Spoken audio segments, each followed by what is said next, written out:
Hello guys, welcome back again. In this video I am going to tell you about genetic drift. That's the part of genetics and also evolution. If you are life science, if you are giving any exam related with life science, then this is the topic. Many questions comes from this topic, and after this I will create a video and I will give you a basic brief about two effect that is generated from this effect. Two effect, that is bottleneck effect and founder effect. We will be talking about this in our next video. First you have to know what is genetic drift. Okay, you can say drifting of genetic diversity, we can call it genetic drift. And let's say a basic definition of genetic drift. And first of all, it is given by scientist Sewall Wright, and that's why we are saying this is a Sewall Wright effect based on the scientist name. Okay, what's the name? Sewall Wright effect is also known as genetic drift. Okay, now let's say basic definition of this effect is that random and directionless change. Random, why I am saying this is random, because you can't see genetic drift in every generation. It is generated in a random and undirectional way.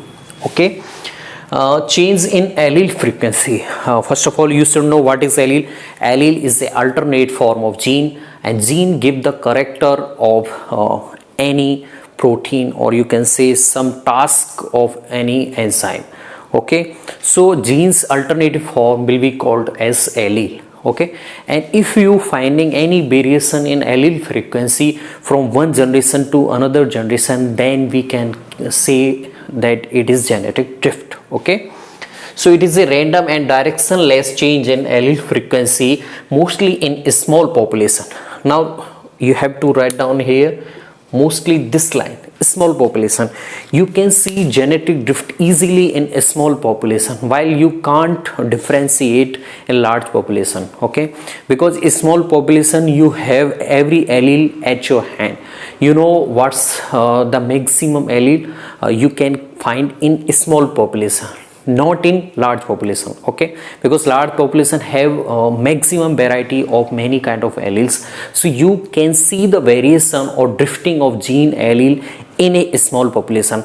If any question comes in your exam, then you have to know that genetic drift is easily can be find out in a small population.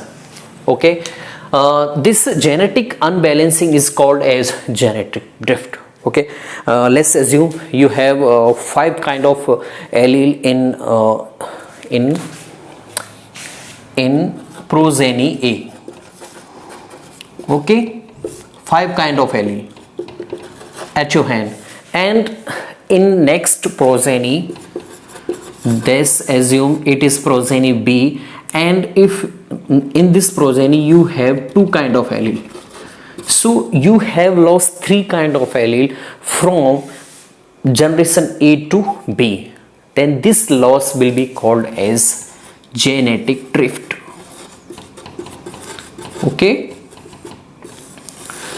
Okay, some causes, some region that it is generated. Let's see, migration. First cause is migration. You can say if condition is not favorable at any population, then they will migrate. They will left that place and will go to another place. Then they have very favorable condition for nutrition, for shelter, for mating. Then we can call it migration. So migration can be one of the reason the genetic drift is originated. Second one is random death.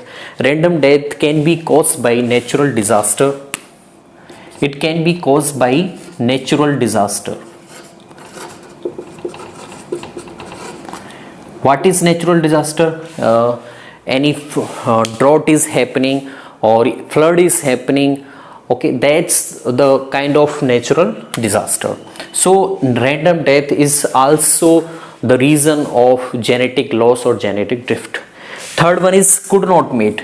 If the member of any population is not finding any another member for mating, for reproduction, then obviously genetic drift will be originated, because there will be loss of genetic diversity, because they are not exchanging their gene into next generation. So there will be a loss of genetic diversity, and loss of genetic diversity is also called as genetic drift. Next one is loss of genetic diversity. I have also told you that if any mate, any member of any population is not finding any another member for their reproduction, for their mating, then they will not exchanging their genetic material, and genetic material will not go into their next progeny. So this is the reason, this is also one of the reason of causing genetic drift. Now two effect can be seen of the result of this process, then this is result of genetic drift. Two effect can be seen. First one is bottleneck effect, second one is founder effect. In my next video I am going to differentiate between of these two effect, so it would be very easier to know what's the bottleneck effect or what's the founder effect. I will be meeting you in my next video, so stick up to this topic. Thanks.